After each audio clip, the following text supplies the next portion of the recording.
안녕하세요, 로이입니다. 안녕하세요, 조이입니다. 어제 이제 재능 얘기를 했잖아요. 이제 재능에 대해서 어떻게 발견해 나갈 것인가, 아이들의 말에 잘 귀를 기울이고 좋은 관계를 형성해 나가고 있지만 갑자기 아이가 초등학교 고학년이 되고 중학교가 되면서 예상치 못하게 아이가 갑자기 돌변을 하는 거죠.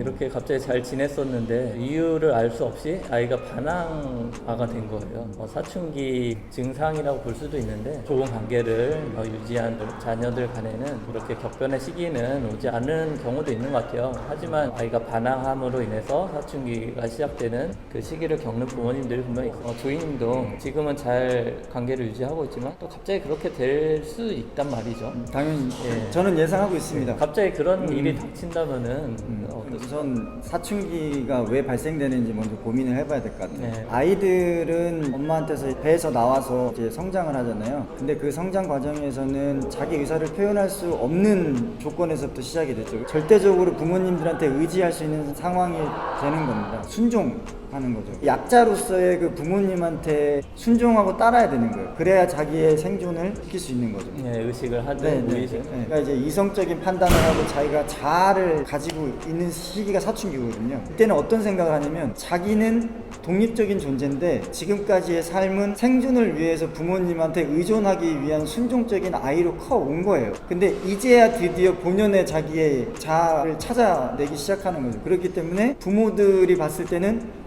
착하고 말 듣는 애가 왜 이렇게 나한테 자꾸 반항을 하지?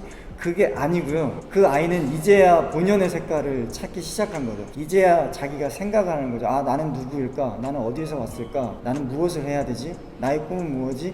이런 거 하다 보니까 지금까지 숱하게 부모님들하고 형성해온 이런 시간들이 회의가 될 수도 있고, 그러다 보니까 부모님들이 생각했을 때는 우리 아이가 변했네, 반항하네, 이렇게 생각하는 건데 아이 입장에서 보면은 절대적으로 자기 자신을 찾는 과정입니다. 네, 그런 거를 먼저 이해해 주시지 않으면 싸움밖에 안 나겠죠. 지극히 정상적인 과정이고 아이가 성장하는 정상적인 상태이기 때문에 오히려 어른이 되어 가고 있구나, 바르게 성장하고 있구나, 바른 시기를 거쳐가고 있구나 축하를 해줘야 될 수도 있는 일일 것 그렇죠. 같아요. 하지만 부모님 입장에서는 겪지 않았던 갈등이 갑자기 생겨나기 때문에 부모님이 잘 이 갈등을 풀어나가야 되는 그런 또 고민이 생기는, 그런 고민이 있을 때 지혜롭게 이 시기를 잘 넘기려면 어떤 준비들이 필요할까요?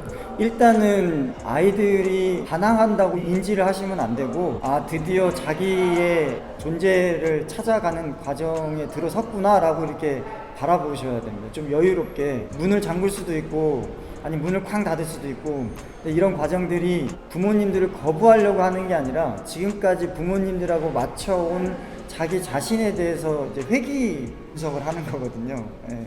그래서 그런 거를 충분한 시간을 좀 주셔야 됩니다. 잠도 많이 자게 하고 생각도 많이 하게 하고 간섭을 좀 안 해야겠죠. 인정을 먼저 할 필요가 있는 것 같아요. 이 아이가 잘했다 그런 인정이 아니라 또 못했다 그런 잘잘못에 대한 부분보다는 이 아이 자체에 대해서 그럴 수도 있구나, 그런 시기구나 라는 인정을 마음속으로 하셔야 될 것 같고요. 그 인정이 기본이 돼야 아이들에 대한 이해가 뒤따라올 것 같습니다. 그러면은 그냥 방치를 하라는 말인가? 뭐 이렇게 들릴 수도 있는데 그냥 무관심으로 방치할 수는 없잖아요. 그렇죠. 그러면 안 되고 개념을 조금 부모님들이 미리 잡아 놓으셔야 되는 것 중에 하나가, 사춘기 전에는 답안지가 예스밖에 없어요. 애들은 부모님들한테 의존해서 생존해야 되기 때문에 이거 해 그러면은 그게 정답인 줄 알고 그게 법인 줄 알고 그걸 따르는 거죠. 네, 알겠어요 엄마, 네, 알겠어요 아빠. 예스의 답지 하나밖에 없는 거예요.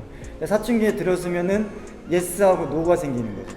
안 해. 좋을 때는 엄청 기분이 좋고 기분이 안 좋을 때는 안 좋고 중간이 없는 거죠. 근데 그럴 때 부모님들이 시간을 먼저 충분히 주시고 안 돼라는 표현의 옵션을 좀 넓혀 주셔야 돼요. 스펙트럼을. 안 돼라고 표현할 수도 있지만 너가 엄마한테 이 건에 대해서는 요렇게 얘기해 주면은 엄마가 좀 마음이 덜 상할 것 같아, 덜 속상할 것 같아.